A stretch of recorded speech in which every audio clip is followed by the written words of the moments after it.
Wind. Wind energy has been used by mankind for transportation, agriculture, and now power generation. Despite wind energy having an energy potential of 2,250 exajoules per year, current global capacity represents only 2 millionths of a percentage of this value, and none in Trinidad and Tobago. Is there a way by which we may be able to harness more of this energy? Hi, my name is Omar Mohammed, and today I will present to you all my project focused on the design of a dual rotor wind turbine and the construction of a testing rig. The aim of this project is to design, build, and test a prototype dual rotor wind turbine to determine the energy gain from the incorporation of an additional rotor. The objectives of this project is to conduct an air study to optimize the turbine blades to a local climate, to design a dual rotor wind turbine, to modify the design to a pilot model and construct it, to analyze power flow performance, to compare the experimentally derived energy output with that of the theoretical outputs. To gain a better understanding of the technology, a literature review was conducted. From the literature review, I was able to learn what type of wind turbine should be selected, then the performance parameters were to be chosen, the physics behind how a wind turbine works, and the multiple actuator disk theory was researched. We know that a single rotor has a maximum power coefficient of 59.3%. However, Newman proposed that with the incorporation of a second rotor, the power coefficient increased to 64%. The methodology for this project is summarized by the following flowchart. An air study was first conducted to determine the best airfoil. Then, from the design process, a concept was chosen. Calculations were then done to model the performance.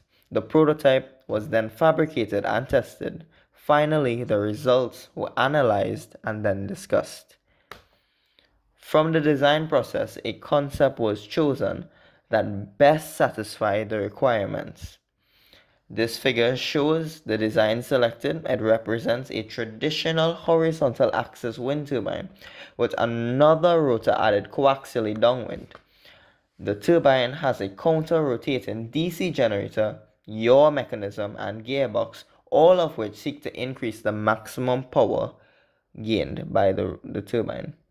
The design was then simplified to create a testing rig. This pilot scale will be built from the available components in order to determine the power increase from the incorporation of the additional rotor.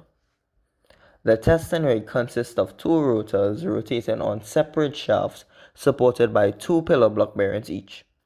The bearings are braced by bolts on a plywood sheet supported by two stools. A cardboard wind tunnel is also used to minimize external turbulences. Calculations were then done to estimate the performance of the rotor and to optimize the design. Using the blade element momentum theory, the power coefficient could be calculated as a function of tip-speed ratio using values obtained from the wind study. Here is the result of the primary rotor. We see the greatest increase occurring at a tip-speed ratio of 9. Therefore, the primary rotor has a power coefficient of 56.45%. In order to estimate the performance of the secondary rotor, the velocity exiting the primary rotor should be found. Using the Jensen-Wake model, we can determine the wind velocity coming into the rotor as a function of rotor separation distance. Therefore, we can determine the power coefficient of the secondary rotor to be equal to 38.93%. From this, the power coefficient for the entire system can be estimated as 58.69% at a rotor distance of 0.25 meters. This represents a 2.24% increase. For better accuracy of performance, simulations for both rotors were performed in QBlade. Here we see the power flow of the primary rotor. The power coefficient of the turbine is determined to be 52.54%. Here we see the power flow of the secondary rotor, which has a power coefficient determined to be 40.32% from Q-blade. Q-blade also determines the wake velocity entering the secondary rotor as a function of the rotor separation distance. From this, we can then determine the system's power coefficient to be 55.99% at a rotor separation distance of 0.23 meters, representing a power increase of 4.4%. Mechanical designs were done to optimize the design. The minimum shaft diameter was determined using this formula, which gave a value of 0.972 inches. Thus, a standard size 1-inch outer diameter aluminum shaft was chosen. The minimum hub thickness was determined using this formula, which gave a value of 0.2075 inches. Thus, a standard 1/4-inch thick aluminum plate was to be used. Finally, the bearings were determined to have a dynamic load of 1,892.2 pounds of force. Hence, a 6305 bearing was chosen. The blades were then simulated and a maximum flap-wise rotating stress was determined to be 3.09 megapascals, well below the maximum shear stress of fiberglass, which is 40 megapascals. After this, the prototype could then finally be fabricated. Here is the fabrication process, which is summarized below. The blades were constructed from fiberglass and epoxy resin using the wet layup method. The hub was constructed from a 1/4-inch aluminum plate, drilled and reamed on the drilling machine. The bushing was heat pressed into the hub. The rotor was connected onto the shaft, which was supported by 2 pillar block bearings. The rotors were mounted onto a piece of plywood, which was mounted by 2 stools. And here is the completed prototype.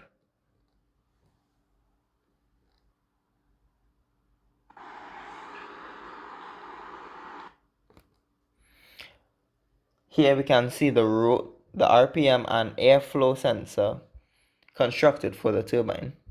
The RPM is measured by an optical encoder and the airflow recorded by an ultrasonic sensor. Testing can then be performed to determine the experimental results. The testing procedure is summarized as follows. The experiment was set up using the pilot scale and Arduino sensor. A LASCO fan was used to provide the wind speed. The RPM and wind velocities at different sections were recorded. The rotor separation distance was varied for values between 3 meters and 0.25 meters. Results were then taken from the Arduino IDE. Here we can see the results of the experiment done. The results can then be analyzed graphically.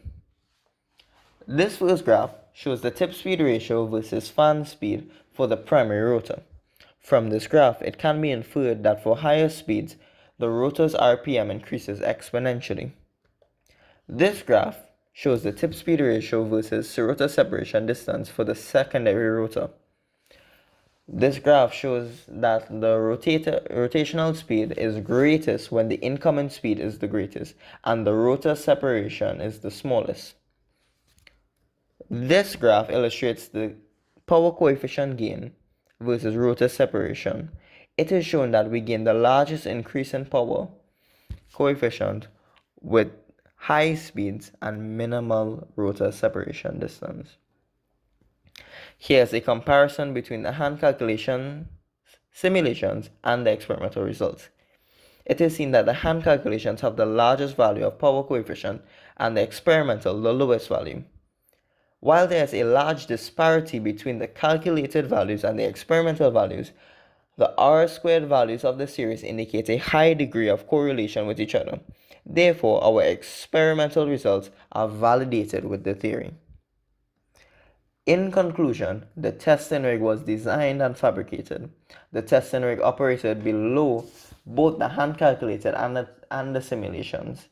Larger incoming velocities allow the rotor to achieve higher tip speed ratios.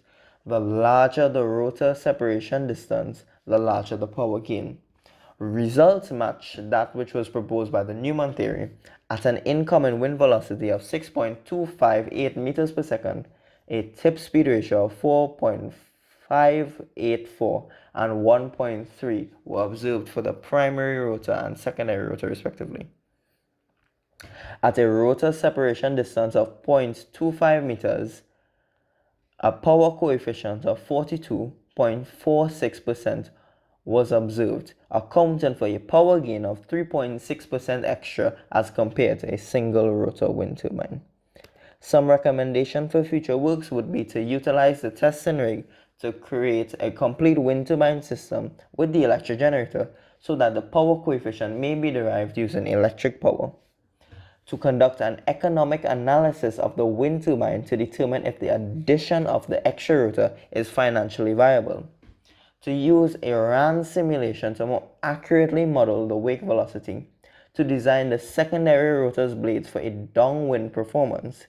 And to use a different manufacturing process to create the blades like compression molding so it would be quicker, easier, and safer. I hope you all enjoyed this presentation and I thank you for your time.